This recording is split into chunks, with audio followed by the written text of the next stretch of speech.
So I was reading this book of Kenneth Hagin, and he had said, I am not gonna die with tubes in my body. मैं Kenneth हेगिन जी की किताब पढ़ रहा था. उन्होंने लिखा कि मैं ऐसे नहीं मरूंगा कि मेरे शरीर में ट्यूब लगी हो, अस्पताल में पड़ा हूं. In that book he wrote, he said, let me share how I will die.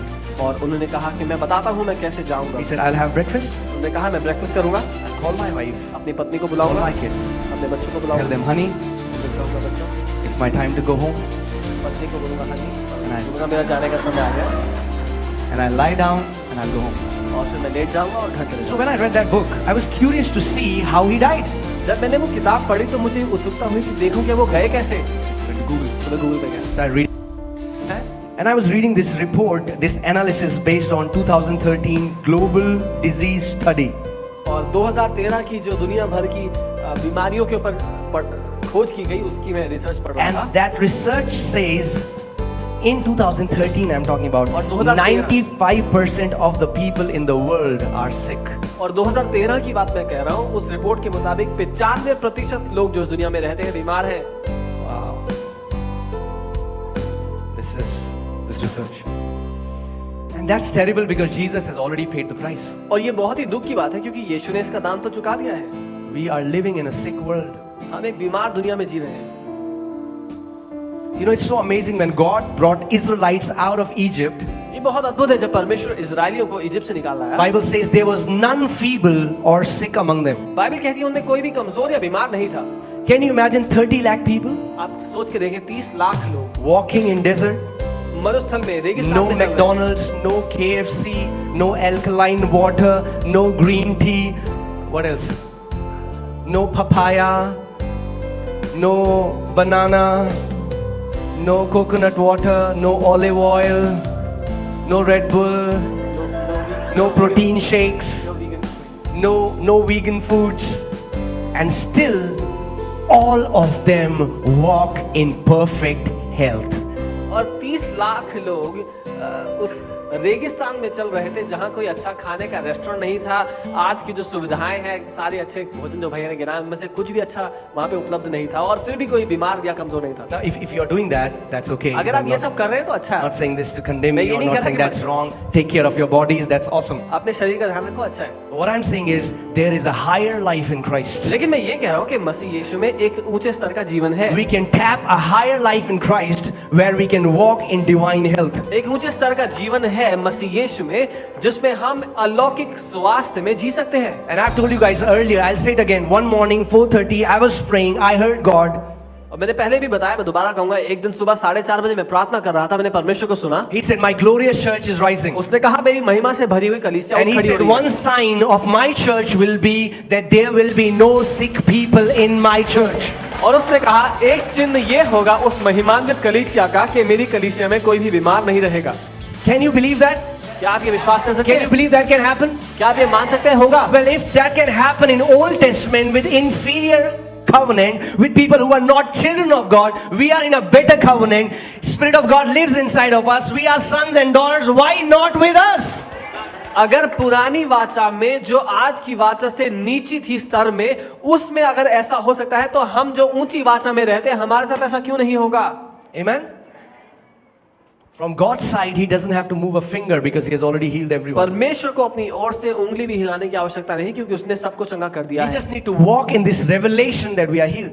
हमें इस प्रकाशन में जीना जरूरी है कि हम ठीक हो चुके हैं. Amen. And like Old Testament is a shadow, Bible says. और बाइबल कहती है पुराना नियम एक परछाई था. And in the Old Testament, we saw how when there was weeping and wailing in the camp of Egyptians, there was light and joy and gladness in the camp of Israelites. और पुराने नियम में हम देखते हैं जब मिस्रियों के खेमे में रोना और विलाप करना था, वहीं इजरायलियों के खेमे में आनंद मनाना और खुशी मनाना था. Amen. Jesus calls healing as children's bread.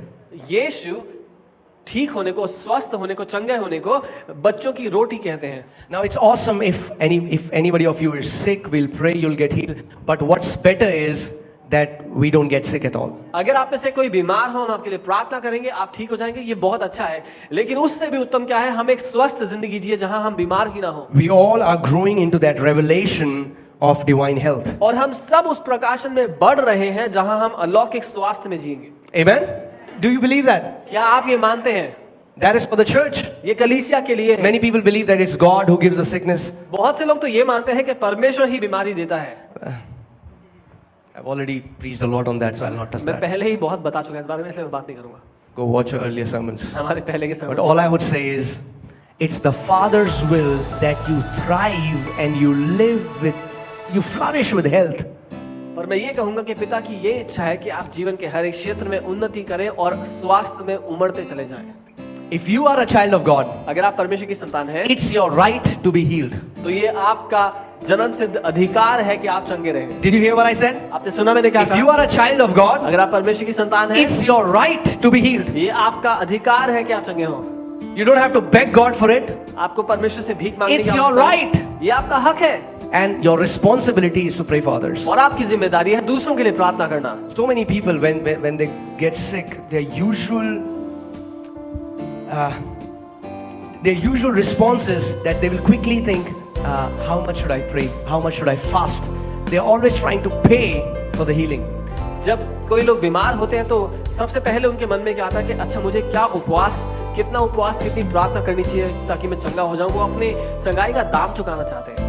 If you are doing that अगर आप ऐसा कर रहे हैं and you say, why am I not getting healed? और पूछते हैं कि फिर मैं ठीक क्यों नहीं हो रहा? You know, some people would come and they say, I fasted for 30 days and God still didn't do anything. I still have this pain. और कुछ तो कहते हैं मैंने 30 दिन तक उपवास किया और प्रभु ने कुछ नहीं किया, मुझे अभी भी दर्द होता है। And I want to tell them, और मैं उनको बताना चाहता हूँ, you didn't get healed because you did that. आप इसलिए चंगे नहीं होंगे कि आपने वो किया। No, you didn't get healed because you did that. आप इसीलिए चंगे नहीं हुए क्योंकि आपने ऐसा किया। Because you were trying to pay for something which has already been paid on the cross. क्योंकि आप उस बात का दाम चुकाने की कोशिश कर रहे थे जिसका दाम पहले से ही क्रूस पर चुका दिया गया Because your है। eyes were not at what Jesus had done, your eyes was in what you were doing for your healing. आपकी आंखें उस बात पर नहीं थी कि यीशु ने क्या किया है, आपकी आंखें इस बात पर थी कि आप क्या कर रहे हैं अपनी चंगाई को कमाने के लिए। And you were doing this and then seeing, and then doing this and then seeing, and you were not getting it. और आप ये कर रहे थे और फिर देख रहे थे आई चंगाई के नहीं आई, फिर कर रहे थे और देख रहे थे। Healing, like anything else in the kingdom, is a gift. Say gift. चंगाई राज्य में हर एक किसी दूसरी तरह की तरह एक तोहफा है। How do you receive a gift? तोहफा कैसे लेते हैं? हाथ बढ़ा के. You receive it. उसको ग्रहण करते हैं मुफ्त। You know, like when I was small and relatives would come to our place and they would give us, you know, when they were going, they will take out some note and they'll try to give you that note. तो जब मैं छोटा था घर पे रिश्तेदार आते थे, तो जब रिश्तेदार जा रहे होते तो जेब से नोट निकाल के आपको देते थे। And we say, नहीं नहीं नहीं नहीं नहीं नहीं नहीं नहीं नहीं नहीं नहीं जल्दी दो जल्दी दो।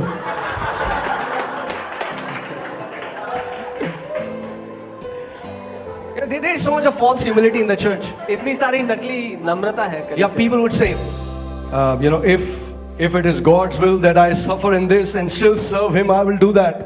और कुछ लोग कहते हैं अगर प्रभु की यही इच्छा है कि मैं इस बीमारी में तड़पूं और उसकी सेवा करूं तो ऐसा ही हो।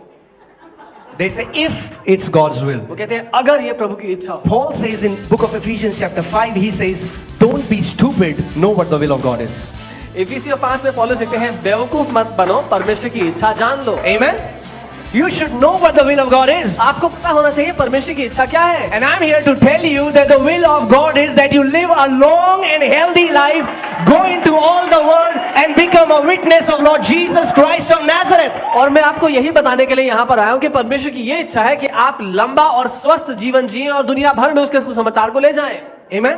When I had gone to Christian funerals, जब मसीहों को दफनाने की बारी आती थी तो जब मैं वहां गया, and they would always speak this scripture, वो हमेशा एक आयत पढ़ा करते थे, precious is the death of saints in the sight of the Lord. Amen. संतों की मृत्यु यहोवा की दृष्टि में कीमती है। आमेन। And it was as if like God was saying, wow man. But when I read it in original translation, I was blown away. लेकिन जब मैंने उसको असली अनुवाद में पढ़ा तो मैं हैरान हो गया। It says, costly is the death of saints in the sight of Yahweh. वो कहता है कि बहुत महंगा है यहोवा की दृष्टि में अपने संतों को खोना। Because when one son of God dies, there are so many destinies connected to that person. He was supposed to reach to people, to nations. So God does not want you to die before your time. क्योंकि जब परमेश्वर का एक बेटा भी अपने समय से पहले जाता है तो इतने सारे जीवन के उद्देश्य हैं जो उसके जीवन से जुड़े होते हैं, जहां उनको जाकर प्रभावित करना था, जो उसको नहीं कर पाता। इसीलिए बहुत महंगा है परमेश्वर की दृष्टि में उसके एक संत का अपने समय से पहले चले जाना। Amen. And I am here to tell you, if you are a part of this family, you are not allowed to die before your time. और इसीलिए मैं आपको बता देना चाहता हूं, अगर आप इस परिवार का हिस्सा हैं तो आपको अनुमति नहीं है अपने समय से पहले चले जाने की। But if you are saying, no, I want to die, find another church. लेकिन अगर कोई कहता है नहीं हमें तो मरना है, तो कोई और कलीसिया ढूंढ लो। I like dedicating babies, I don't like funerals. मुझे बच्चों को समर्पित करना पसंद है, मुझे दफनाने की क्रिया करना पसंद नहीं है। Amen? Guys, are you getting what I'm saying? You're not allowed to die. Come on, turn to your neighbor and say, you're not allowed to die. अपने पड़ोसियों को कहे तुम्हें मरने की अनुमति नहीं है। As your pastor, I don't give you permission to die. आपका पास्टर होने के नाते, Amen? मैं आपको अनुमति नहीं देता मरने की। One truth, recently Lord taught me one truth which opened my eyes. He taught me, my son, I have not decided when people would die on the earth. I was like, Ex- what? एक सत्य जो प्रभु ने मुझे हाल ही में सिखाया, मैं हैरान हो गया। उसने कहा मेरे बेटे, मैं ये निर्धारित नहीं करता कि कौन कब पृथ्वी पे मर जाएगा। Lord, but your word says it's appointed for men to be born. You know, sometimes we try to quote scriptures to God. और मैं प्रभु से कहने लगा कि प्रभु आपका वचन तो कहता है कि पैदा होने का समय निर्धारित है और मरने का समय And then निर्धारित there's है। a time to be born and there's a time to die, right? सो पैदा होने का भी समय है, मरने का समय है। कई बार हम प्रभु को वचन देते हैं, वापस समाप्त करते हैं। He told me, उसने मुझसे कहा my word never says that I decide when people should die. उसने कहा मेरा वचन ये नहीं कहता कि मैं निर्धारित करता हूँ कि कौन कब मरेगा। Can I be very honest? And maybe you will tag me as a false prophet, but I don't care. क्या मैं बहुत ईमानदारी से कुछ बोल दूं और हो सकता है मुझे झूठा भविष्यवक्ता कहे, पर मुझे परवाह नहीं है। You have the power to enlarge your time and to reduce it. Wait till you hear now. आपके पास ये सामर्थ्य है कि आप अपने समय को खींच कर लंबा करें, उसको छोटा कर दें। Bible says, if you honor your mother and father, your days will be longer. Bible God कहती है hasn't decided. If God had decided that, then this scripture is of no use. Bible कहती है अपने माता पिता का आदर करो और ताकि तुम एक लंबा दीर्घ जीवन जियो, जो कि एक And वादा है। Paul says, in the body of Christ, many have died and slept. Those who are not able to discern the body of Christ, believers who walk in dishonor, they cut short their life. कृपया ध्यान से सुन ले। पौलुस लिखते हैं कि बहुत से बीमार हैं और कुछ सो गए क्योंकि उन्होंने मसीह की देह को नहीं परखा। जो विश्वासी निरादर में जीते हैं, एक दूसरे का निरादर करते हैं, वो अपने जीवन को छोटा करते हैं। Honor is that powerful that it can bless you with a long life, and dishonor can cut short your life. आदर इतना सामर्थ्य है कि वो आपके जीवन को लंबा कर सकता है और निरादर आपके जीवन को छोटा कर सकता है। Because the Bible says God appointed man that he should live for 120 years. क्योंकि बाइबल कहती है परमेश्वर ने मनुष्य के लिए 120 साल का जीवन निर्धारित If किया God है। has decided that she should live for 60, she should live for 30, 65, 80, 85, then that scripture is of no use. अगर परमेश्वर ने ये निर्धारित किया कि एक व्यक्ति 60 साल, दूसरा इतने साल, तीसरा उतने साल, तो फिर वो आयत बेकार है। God from God's side 120. परमेश्वर की ओर से 120 साल दिया गया हर एक And को। then in his scripture in Psalm 91 it says, with long life I will satisfy you. भजन 91 में वो कहता है कि एक लंबे दीर्घ आयु से मैं तुझे आशीषित करूंगा, तृप्त करूंगा। Amen. Usually what happens is when people reach 80, अक्सर क्या होता है जब लोग 85, 80, 85 हो they're जाते like, हैं, I'm satisfied. वो कहते हैं अब मैं संतुष्ट I हूँ, want to go home. अब घर जाना है। Lord says, okay. प्रभु कहता है They ठीक है। decide. If you're 80, अगर आप 80 है, you're not satisfied, आप संतुष्ट नहीं है, live on. चलते जाओ। If you're 90, 90 हो, you're not satisfied, संतुष्ट नहीं live हो, on. चलते जाओ। If you're 100, 100 हो गए, you're not satisfied, संतुष्ट नहीं live हो, on. चलते जाओ। Because he says, with long life I will satisfy them. क्योंकि वो कहता है दीर्घ आयु से मैं तुझे संतुष्ट करूंगा। Amen. Guys, are you getting what I'm saying?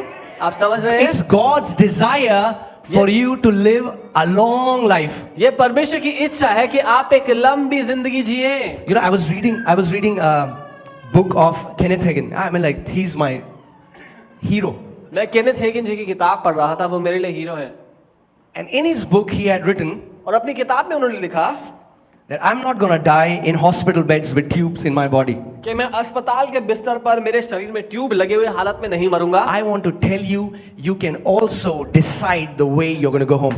मैं आपको बता देना चाहता हूं, आप ये भी निर्णय ले सकते हैं कि आप घर किस तरह जाएंगे। Some people will say, what is he कुछ saying? लोग कहेंगे क्या कह रहे हैं? I can see some of your faces. I know exactly. Some people are like, that's no problem. All the new people, no problem. Keep coming. जितने नए Keep लोग हैं, coming. कोई दिक्कत नहीं, आते रहे। I've always shared it. I'll share it again. So when people come here for the first time, जब लोग पहली बार आते हैं, people come to the church first time, everybody's celebrating, enjoying, everybody's, and they're like,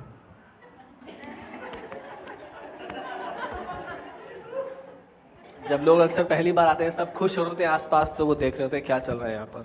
you know, because I don't know why, but Christians don't like to smile. पता नहीं क्यों, लेकिन मसीह लोग को हंसना पसंद नहीं होता। And then they say, फिर वो कहते हैं, believe in the Lord Jesus Christ, and He will fill you with joy. Joy. There would be so much of joy. Joy would overflow from you. Joy. I was like, where is joy? Yeah. फिर वो कहते हैं यीशु मसीह को ग्रहण कर लो, बहुत आनंद आ जाएगा जिंदगी में, आनंद ही आनंद आ जाएगा। आनंद है कहाँ पे? Because there is no joy, they would name their kids Joy. क्योंकि जिंदगी में तो आनंद है नहीं, इसलिए बच्चे का नाम आनंद रख देते हैं।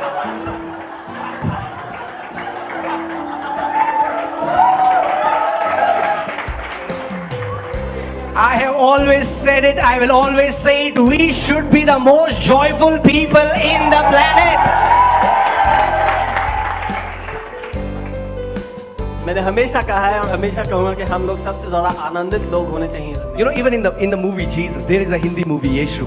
एक हिंदी मूवी है यीशु के ऊपर बनी हुई, And in that movie, Jesus is the saddest Jesus I have seen in any movie. और उस मूवी में जो यीशु है वो सबसे दुखी यीशु है Like, जो he आज is तक so है। sad, if you will watch that movie, you'll be depressed. उस मूवी का यीशु इतना दुखी है कि अगर आप देखेंगे तो आप भी तनाव में आ जाएंगे।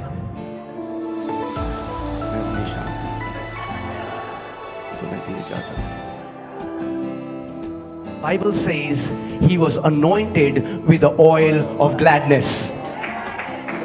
बाइबल कहती है कि हर्ष के तेल से उसका अभिषेक किया गया। Amen? Man, he was anointed with the oil of gladness. He wasn't sad. He was glad. वो हर्ष के तेल से अभिषिक्त किया गया, वो दुखी नहीं था, आनंदित था। Amen? God doesn't want you to be sad. God wants you to be glad. परमेश्वर नहीं चाहता कि आप दुखी रहें, वो चाहता है कि आप आनंदित रहें। Because he's your dad. क्योंकि वो आपका पिता है And he is not mad. और वो आपसे Amen. नाराज नहीं है। I don't want to go. I don't want to flow in that Annu Malik anointing, you know.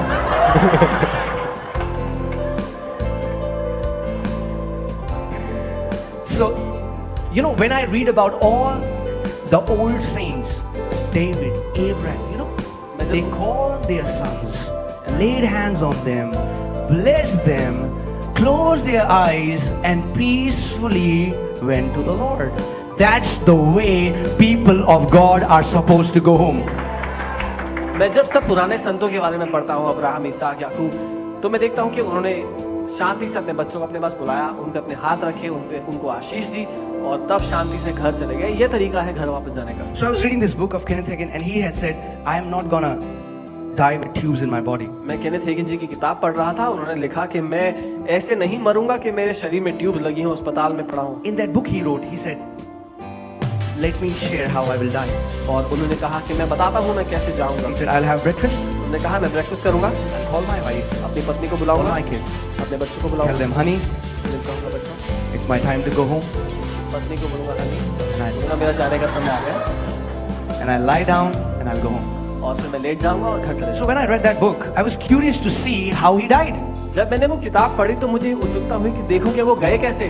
I went to Google, तो मैं गूगल पे गया, started reading about पढ़ने all the लगा। websites that were talking about his death. जहाँ जहाँ website पे उनकी मौत के बारे में लिखा था पढ़ने लगा। I found a website. मुझे वेबसाइट में It said, उसमें लिखा था this morning, आज सुबह his wife had shared that this morning, उनकी पत्नी he ने had breakfast, उनकी पत्नी ने ये बात बताई कि आज सुबह उन्होंने ब्रेकफास्ट किया, he called me, मुझे बुलाया, called the son, अपने बच्चों को बुलाया, said my time has come, बोला मेरा समय आ गया है, peacefully शांति से kept his head अपना सर रखा on the bed and went to be with the Lord. बिस्तर पे सर रखा और प्रभु के साथ चले गए। Paul says, पौलुस कहते it's हैं, my desire to go be with the Lord. पौलुस कहते हैं कि मेरी इच्छा तो ये है कि मैं जाऊं, प्रभु के साथ चला जाऊं। But he says, for your sake, I'm gonna live. लेकिन वो कहता है तुम्हारी वजह से मुझे जीना पड़ेगा। You know when Paul died? When he said, my race is finished.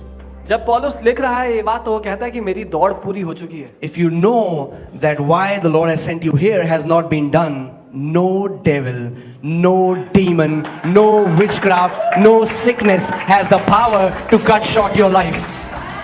अगर आपको पता हो जिस काम के लिए आपको भेजा गया है वो पूरा नहीं हुआ है, तो कोई दुष्टात्मा, कोई बीमारी, कोई भी चीज आपको आपके समय से पहले नहीं भेज सकती। Devil is too small to kill you. शैतान बहुत छोटा है आपको मारने के लिए। Amen? That's what in the dream, you know, he appears big. यही है जो सपने में मैंने देखा, वो दिखता बहुत बड़ा है। When he came, जब आया, you know, man, Ben held him like that and threw him out. Ben ने हाथ से पकड़ के उसको फेंक दिया। And Ben represents all the sons and daughters of the house. और बेन इस घर के बेटों और बेटियों को दर्शाता है। You know, isn't this awesome that before cross, maybe he would have killed us. और ये अद्भुत नहीं है कि हो सकता है क्रूस से पहले शायद उसने हमें मार दिया But होगा। now Jesus said that the keys of death and the keys of hell are with me. लेकिन अब यीशु कहता है कि मृत्यु और नरक की चाबियां मेरे पास है। So I want to tell you, तो मैं आपको बताना चाहता हूँ, stop worrying about your death. अपनी मृत्यु की चिंता करना बंद। Unpack your bags. अपने बस्ते खोल ले, You're not going anywhere. कहीं नहीं जा रहे। There's so much of work to be done on this बहुत earth. काम बाकी पड़ा है अभी। Amen? If you will go away, अगर आप चले गए, where's the hope for all the people? तो बाकी लोगों के लिए आशा कौन बनेगा? You are the voice to the voiceless. जिनकी कोई आवाज नहीं, उनके लिए आप आवाज You are हैं। the hope to the hopeless. जो निराश है उनके लिए आप आशा You है। are the fathers to the orphans. जो अनाथ है उनके लिए आप माता और पिता हैं। Amen? You are the hands and feet of Jesus on this earth. आप यीशु के हाथ और पांव हैं इस पृथ्वी पर। So I want to tell you, with long life, He's going to satisfy you. इसीलिए मैं आपको बताना चाहता हूँ, एक लंबी आयु के साथ वो आपको संतुष्ट करेगा। So turn to your neighbor अपने पड़ोसी को देखें and say, unpack your bag, bro. और कहे, भाई अपना बस्ता खाली कर लो, Not going anywhere. कहीं नहीं जा रहे हो। Amen? Hallelujah.